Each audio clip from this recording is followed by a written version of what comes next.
En la penumbra de sus aposentos, cargados de un incienso denso y asfixiante, la voz de Fentasa rompió el silencio con gravedad, revelando una verdad que carcomía a los Yuan-ti, su profunda desconfianza hacia Acererak. Para la sacerdotisa, el liche no era un aliado, sino un desvío peligroso del auténtico propósito sagrado, liberar a Dendar, la gran serpiente nocturna. Con amargura, explicó cómo Razzi servía ciegamente al nigromante y cómo el almero estaba atado a los oscuros planes de ambos. Fue entonces cuando Legba, el diablillo que había acompañado al brujo caído durante la corrida del ejecutor, se materializó flotando sobre el grupo. Con su voz aguda y chirriante, reveló que los sin miedo caminaban bajo la protección de fuerzas infernales, entidades que deseaban detener a Acererak, pues el flujo de almas hacia los planos inferiores había cesado, perturbando incluso el equilibrio de los diablos. Los aventureros, astutos, hablaron entonces de las vendas que cubrían el cuerpo de Razzi, insinuando lo que muchos temían, pero nadie decía: aquel guerrero estaba afectado por la maldición de la muerte. Sugirieron que, si lograban destruir el almero, podrían incluso salvarlo. Tras una larga deliberación, la cuentapesadillas les ofreció una oportunidad inesperada, una audiencia privada con ella y el líder guerrero de los Yuan-ti para decidir, quizá, el destino de toda Omo y de todo Toril. Aún envueltos en las sombras de piedra, los sin miedo escuchaban atentos mientras la voz serpenteante de Fentasa reverberaba en las paredes, desgranando el trágico pasado de Razzi.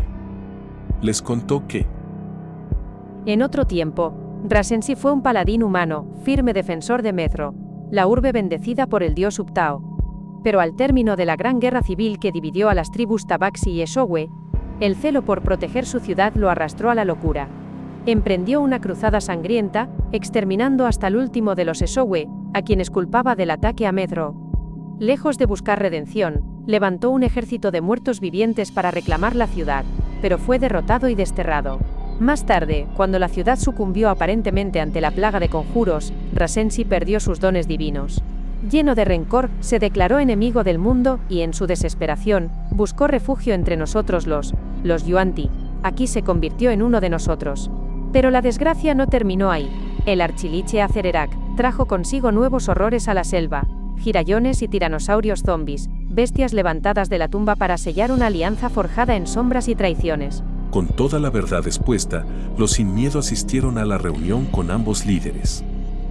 Frente a Fentasa y Razzi, hablaron sin reservas, revelaron que Acererak estaba absorbiendo las almas del mundo a través del almero y señalaron, una vez más, las vendas de Razzi eran símbolo de la maldición de la muerte, así como Sindra Silvane o Gesamine, la princesa mercante, u Orbex, que dio su testimonio en la habitación e indicó cómo la maldición lo consumía lentamente. Y la duda se insinuó en la mirada amarillenta del líder guerrero, quien comenzó a cuestionar las intenciones del liche. Ante la creciente tensión, fue convocado el mismísimo Acererak. El aire se tornó gélido de golpe. Surgido de las sombras como un espectro, apareció el archiliche. Su calavera, coronada por joyas y con ojos de fuego rojo, emergía de la oscuridad de su capucha, mientras sus manos huesudas emanaban un poder antinatural. Con voz fría y carente de emoción, Acererak confirmó que reunía almas para revivir a un nuevo dios. Que si estoy reuniendo almas, por supuesto, son la leche negra que nutrirá a mi niño. Es que vuestras mentes mortales no lo comprenden. Estoy gestando el nacimiento de un nuevo dios. ¿Y ese dios? ¿Cómo se llama? ¿Quién es? ¿Es acaso Dendar?, dijo Razzi. Entonces el archiliche guardó un silencio sepulcral. Sus ojos de fuego rojo ni siquiera parpadearon ante la pregunta del Yuan-ti. La tensión en la sala se volvió asfixiante, un silencio inquieto que solo se rompió cuando el pequeño diablillo, Legba, comprendió la terrible verdad. No están llegando almas a los planos inferiores. Les estás robando a mis amos, liche. ¡Es un robo! Acererak no pronunció palabra. Sin mover un solo paso, extendió con desdén su mano esquelética. De sus dedos brotó un rayo mortífero, una luz verduzca y letal que golpeó al diablillo en el pecho. Legba no tuvo tiempo ni de gritar, fue reducido instantáneamente a polvo brillante, partículas de luz agonizante que se disiparon en el aire viciado. Sin más, y con la misma frialdad con la que había llegado, el liche se desvaneció en la penumbra, dejando tras de sí un vacío helado y una atmósfera cargada de muerte absoluta. Cuando el silencio volvió, los líderes Yuan-ti narraron a los sin miedo el mito chulteano de los 9 dioses embaucadores, espíritus primales del mundo.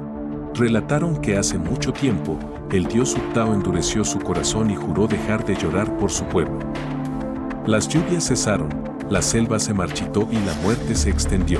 Una mañana, el sabio Sorbo Obolaka quiso cocinar un guiso con todas las virtudes del pueblo para aplacar al dios, pidiendo ayuda a la astuta Almiraji Jin. Pero la traviesa liebre añadió la temeridad al guiso creyendo que era una virtud, y Uptao lo escupió asqueado, enemistando a ambos espíritus primales para siempre. Al mediodía, la valiente Kamadan Sagambi forjó una lanza sagrada para extirpar la maldad, pero la Grung Nang Nang la robó, condenando a la Kamadan a perseguirla eternamente por los cielos. Hacia la tarde, el astuto Eblis Papazotl envió una rana a razonar con el dios, pero la rana, furiosa, luchó contra Uptao. Divertido, el dios le dio tentáculos, creando al Ranamot Kubasa. Por la noche, el Sukarate Wongo robó agua para los omuenses y ocultó el cubo en la madriguera del honesto Hakuli Moa, quien confesó la verdad a Uptao, provocando que Wongo jurara devorarlo.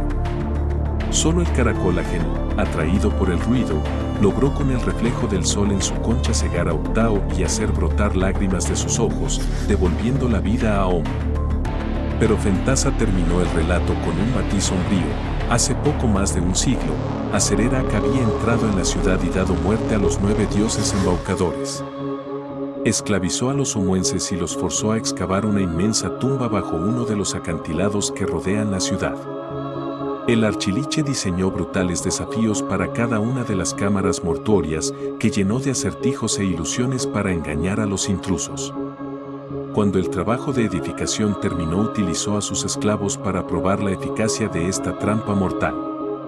Donde hoy tiene escondido el almero, que usa para alimentar a una tropal. Fentasa y Rasnsi permitieron que los sin miedo prosiguieran con su misión de destruir el almero y resolver el caos de las almas. No obstante, ambos líderes Yuan-ti exigieron una garantía para sellar la alianza. Uno de los sin miedo debía ascender y transformarse en Yuan-ti. Fue entonces cuando Fen de la Vega Noctis, el bardo chulteano, dio un paso al frente. Su voz firme y su mirada ardiente revelaban la determinación de un hombre dispuesto a sacrificarse. Se ofreció como garantía para salvar a sus compañeros y continuar la misión. Esa misma noche, rodeado por cultistas, Fen bebió de una copa dorada labrada con serpientes. Un trance de pesadillas lo sumió en la oscuridad absoluta. Durante 3 días, sintió como su carne se desprendía de los huesos, como una serpiente mudando de piel, vio su humanidad deshilacharse y sus emociones romperse en jirones. Murió. Y volvió a nacer. Los ojos de Fen Noctis, el Yuan-ti, se abrieron. Algo en él había cambiado para siempre. Las emociones del antiguo bardo le parecían ahora ajenas, un manto viejo que había dejado atrás. Ahora comprendía los sentimientos solo como armas para manipular. El miedo, la ira y la alegría eran simples herramientas.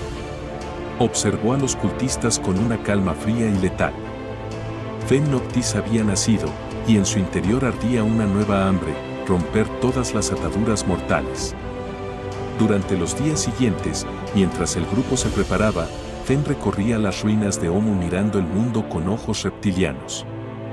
No sentía compasión por los esclavos que sufrían. Para él, eran seres inferiores dignos de su destino. El miedo que reflejaban sus ojos era signo de su debilidad. Aquella debilidad que alimentaba sus miedos hasta encadenarlos en una pesadilla de esclavitud. Fen Noctis caminaba con aire de superioridad, pero en algún momento, al posar la mano en su látigo, un recuerdo le provocó un leve conflicto interno. El eco de la crueldad y la esclavitud. Así, los sin miedo se alistaban para el desafío definitivo, adentrarse en la tumba de la aniquilación, destruir el almero y acabar con el falso dios que Asererak planeaba traer al mundo. el Atropal. Pero para abrir las puertas del horror que aguardaba en el corazón de Omu, primero necesitarían reunir los cubos de los 9 dioses muertos, las llaves para descender a la tumba de la aniquilación. El velo se levanta. Es hora del próximo capítulo de Los Sin Miedo.